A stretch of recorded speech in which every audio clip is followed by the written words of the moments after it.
बिस्मिल्लाहिर्रहमानिर्रहीम। Welcome to balance byte. Chapter number 5 CVP analysis. Problem 7 अब करेंगे हम। Mason product distribute a single product a woven basket whose sale price is $8 and whose variable cost is 6 per unit. The company monthly fixed expenses is 5500 required. आपको यहाँ पे 3 information दी हैं। Sale price per unit दी है, उसके बाद variable cost per unit दी है और फिक्स एक्सपेंसेस पर यूनिट दी हैं। Required solve the company break even point in unit using equation method. पहला है आपके पास इक्वेशन मेथड, फिर आपने break even point in sale dollars using equation method and CM ratio यानी contribution margin ratio. Then solve the company break-even point in unit sale using formula method, और then solve the company break-even point in sale dollar using formula method and CM ratio। अब इस सवाल में जो बात समझने वाली है वो ये है कि आपको डाटा ही पर यूनिट दिया हुआ है। जब आपको डाटा पर यूनिट गिवन होता है तो आपने उसको आंसर भी फिर पर यूनिट डाटा पे ही करना है। तो अब बहुत सारे बच्चों के ज़हन में ये सवाल आएगा, तो पहले पर यूनिट डाटा था, उसको हमने नंबर ऑफ़ यूनिट से मल्टीप्लाई करके आंसर निकाले थे, अब यहाँ पे क्यों नहीं निकाल रहे। तो मैं आपको क्वेश्चन के स्टार्ट में ही बता रहा हूँ कि यहाँ पे आपको नंबर ऑफ़ यूनिट सोल्ड नहीं दिए हुए, जिससे आप टोटल डाटा कैलकुलेट कर लें। आपके पास सिर्फ डाटा पर यूनिट है और इसी पर यूनिट डाटा को आप यूज़ करेंगे। तो सबसे पहली रिक्वायरमेंट हम सॉल्व करते हैं कि आपने ब्रेक इवन पॉइंट निकालना है इक्वेशन मेथड के थ्रू। तो प्रॉब्लम है 5-7। जो गिवन डाटा है वो हम लिखते हैं और फिर उसके बाद इसको सॉल्व करेंगे। तो गिवन डाटा में क्या है जी, सेल प्राइस पर यूनिट है,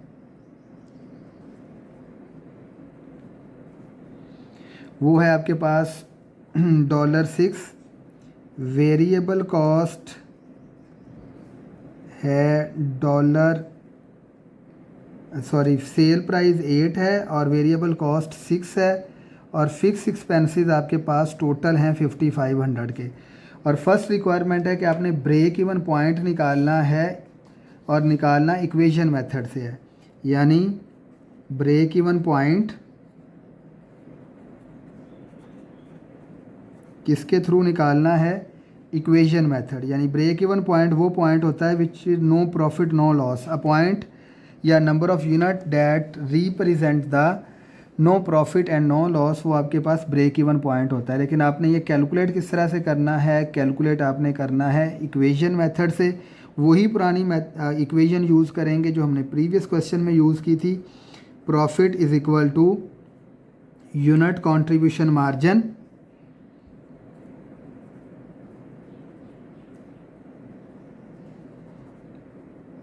multiply by quantity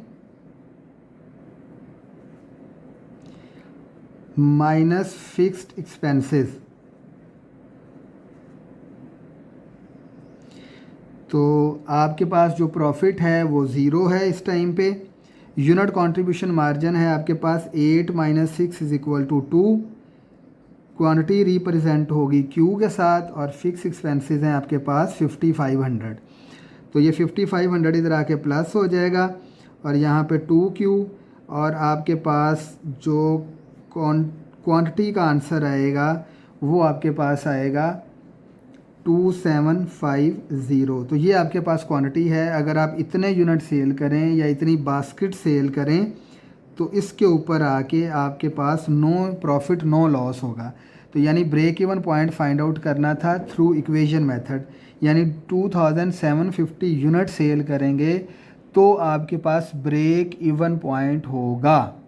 second requirement है इसकी, वो हमने यूज़ करना है formula method with CM ratio यानी कंट्रीब्यूशन मार्जिन रेशो। अब कंट्रीब्यूशन मार्जिन रेशो का फार्मूला हमने पढ़ा था यूनिट क्या कहते हैं, कंट्रीब्यूशन मार्जिन। तो अब contribution margin divided by sale.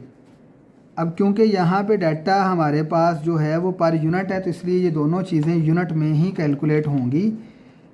अब इसको हम किसी से मल्टीप्लाई करके अमाउंट कैलकुलेट नहीं कर सकते।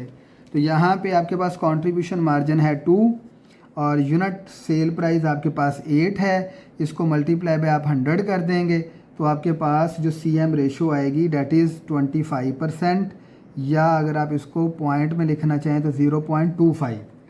तो अब आपने क्या करना है, अब आपने उसी तरह से कंट्रीब्यूशन मार्जिन रेशो निकाल के अब आपने क्या काम करना है, अब आपने इक्वेशन मेथड के साथ अगेन ब्रेक इवन पॉइंट निकालना है। तो यानी ब्रेक इवन पॉइंट निकालना है इक्वेशन मेथड के साथ।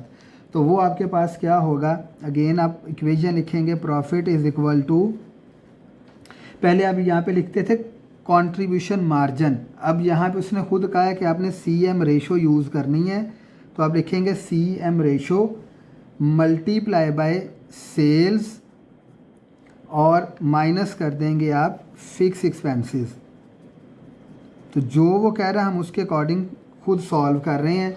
अब प्रॉफिट अगेन आपके पास यहाँ पे 0 है, कंट्रीब्यूशन मार्जिन आपके पास 0.25 निकला है, सेल्स आपको नहीं पता, नंबर ऑफ़ यूनिट आपने खुद फाइंड आउट करने हैं, और आपके पास जो फिक्स एक्सपेंसेस हैं वो 5500 है।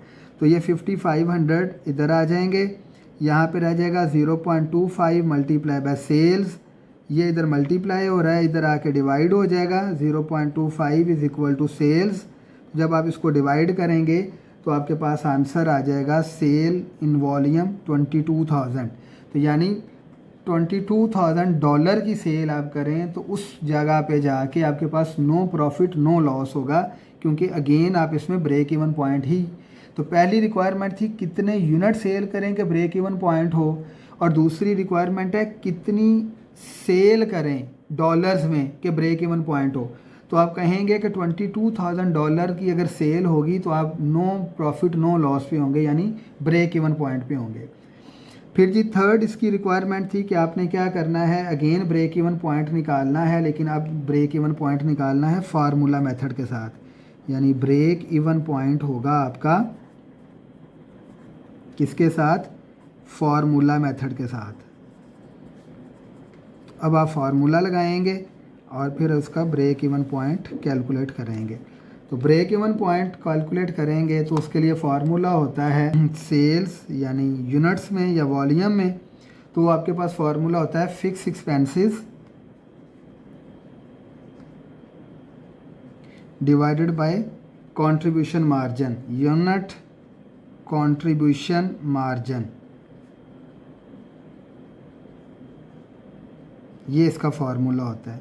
तो फिक्स है आपके पास 5500, पर यूनिट कंट्रीब्यूशन मार्जिन है आपके पास 2, तो आपके पास ब्रेक इवन पॉइंट अगेन आ जाएगा through formula method that is 2750 baskets. तो जिस मर्ज़ी आप फार्मूला से कैलकुलेट कर लें आंसर सेम ही आएगा। जब हमने इक्वेशन मेथड से किया था तब भी आपके पास यही यूनिट्स आए थे। और लास्ट वन है जी, फोर्थ वन है आपके पास कि आपने क्या करना है, dollar sale to break even calculate करना है, और वो करना है CM रेशो के साथ। तो आप क्या करेंगे जी, 4-1 है आपके पास dollar sales to break even point, और किसके थ्रू, CM रेशो के थ्रू और फार्मूला मेथड। तो जो मेथड होगा वो आपके पास क्या होगा, CM रेशो एंड फार्मूला। तो आप यहाँ पे उसी तरह से फार्मूला लिखेंगे, dollar sales to break even is equal to fix expenses divided by contribution margin ratio, CM ratio. तो 5500 डिवाइडेड बाय 0.25, तो आपके पास अगेन इसके साथ भी 22,000। तो अब आप देख लें जो मर्ज़ी मेथड यूज़ करें, यहाँ पे भी आंसर सेम आया है, यहाँ पे भी आंसर सेम आया है।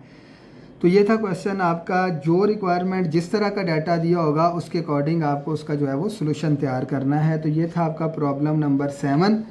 किसी किस्म की एम्बिगुइटी हो तो कमेंट सेक्शन में जाके कमेंट करें, वीडियो को लाइक करें, सब्सक्राइब करें चैनल को, और इसको फॉरवर्ड करें। Thank you so much. अल्लाह हाफिज़।